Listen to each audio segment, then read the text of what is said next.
Hello everybody and welcome back to the channel. It has been a long time, which I think are the words that I start pretty much every episode with these days, because I'm finding it harder to give you the weekly content that I wish that I could. I have a bit of a plan, which is to do this a little bit more often, which is to go out, take the dog for a walk. Here she is. Yeah, that's a dog. I know, it's very small.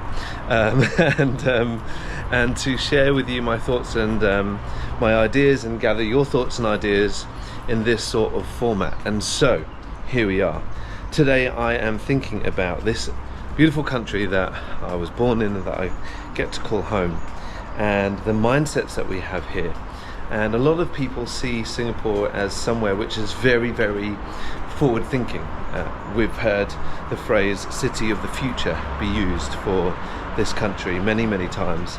If you go into the CBD and in the business district, you will notice that there are a lot of very, very fancy looking people who are dressed up smartly in their shirts and ties, and they all are incredibly well educated and have a lot of businesses and that sort of thing. And so I guess it would be accurate to say that they have a forward thinking or a futuristic mindset too.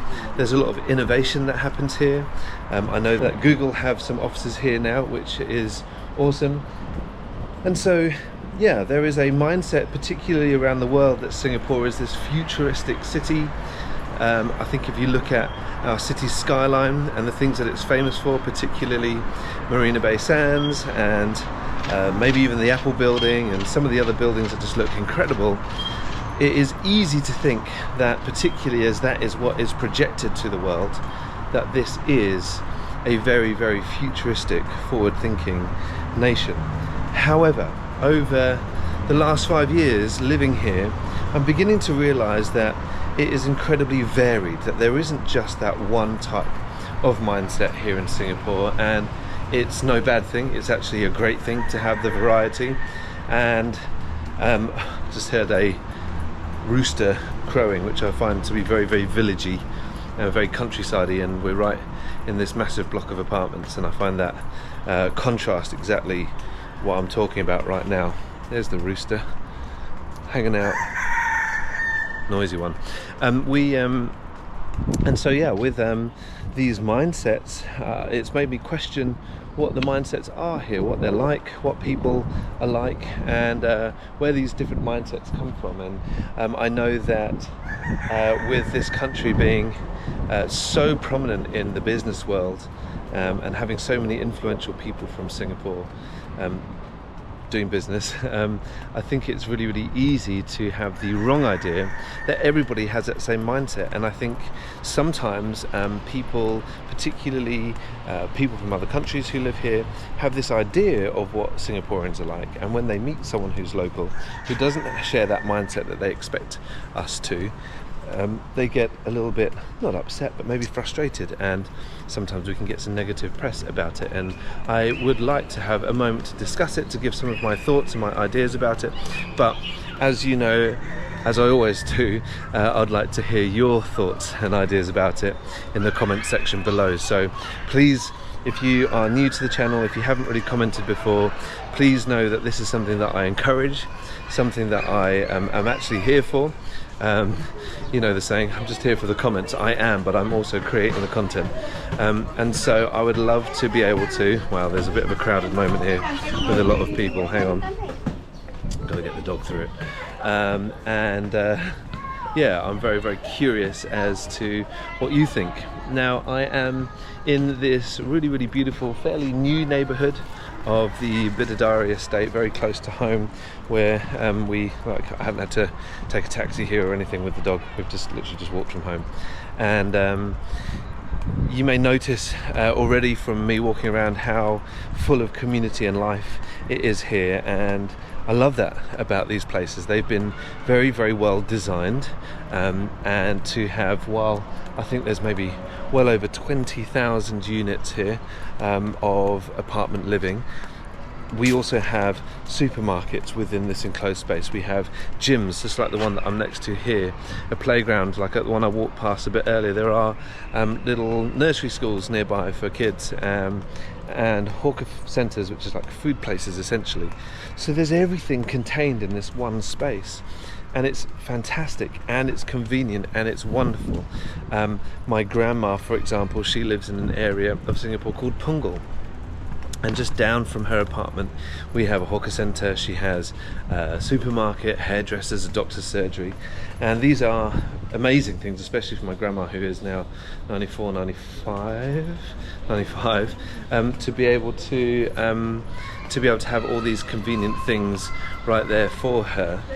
But talking to someone in her little neighbourhood, and I was asking them, you know, do you ever go anywhere else? And I mentioned a few places nearby her neighbourhood. Essentially, I talked about Sengkang, which is the next big town nearby. I mentioned Serangoon, which again is another nearby neighbourhood where there's a mall, I guess about 20 minutes away by train. And the response was, no, I'd never go there, it's so far away. And it really, really caught my attention, because I don't see it as far away at all. I see it actually as incredibly close, and it surprised me that people would have this mindset. But I also think that it is the same mindset that I'm talking about today with regards to this future thinking or village mentality. Here we call it kampong. Kampong means village. Kampong mentality here in Singapore, and I think it's a very endearing thing, the kampong mentality, and I think it's a very important thing too, because it is the thing that drives the sense of community, the sense of togetherness over here, and I think that mentality is one that we need to preserve and keep. But like I was saying earlier, it is the one that sometimes gets a bad flack, because I think there's a different expectation around mentalities and what people think here in Singapore, or what they think people here in Singapore should have. And so yeah, that is kind of the crux of what I wanted to discuss and talk to you about today. And I wonder what your thoughts and your ideas are. This forward-thinking, futuristic, very, very modern thinking, is that something that you think of when you hear of Singapore? The idea of kampong living or kampong mindset, village mentality, is that something that you have here? Have you felt the tension of those two things, contrasting against each other when you have been around Singapore? Let me know. I'd be very, very interested. Do you think that there is that same contrast? Because I think it's a really, really beautiful thing. I love that people can kind of feel like they're in a little village, even though they are in a great big town or city like this one here. I mean, look at this. Come with me. Just down here, I don't know if you can see, but there's a gigantic traffic jam right next to this beautiful estate where, if you wanted to, you could work, live, eat, everything in this little estate and never have to leave. I think it's nice that there's the options like that. But also I think it's really, really important that we acknowledge that, and maybe, I don't know, maybe the locals sometimes could do with exploring and venturing out a little bit further than they allow themselves to. I know that on our main channel, Wanderlust, where we explore this whole country and beyond, sometimes locals say, wow, I wouldn't go there, it's so far away. And the reality of it is that it is a 20-minute train journey away, and maybe hopping on the train for 20 minutes and exploring something new is something you, if you're a local, might just need to do. But anyway, I thought I would share those thoughts. I hope you've enjoyed my thoughts today. Hope it's something that you can engage with, and I hope that you do in the comment section, and we will catch you, Debbie and I will catch you next time. See you later. Bye.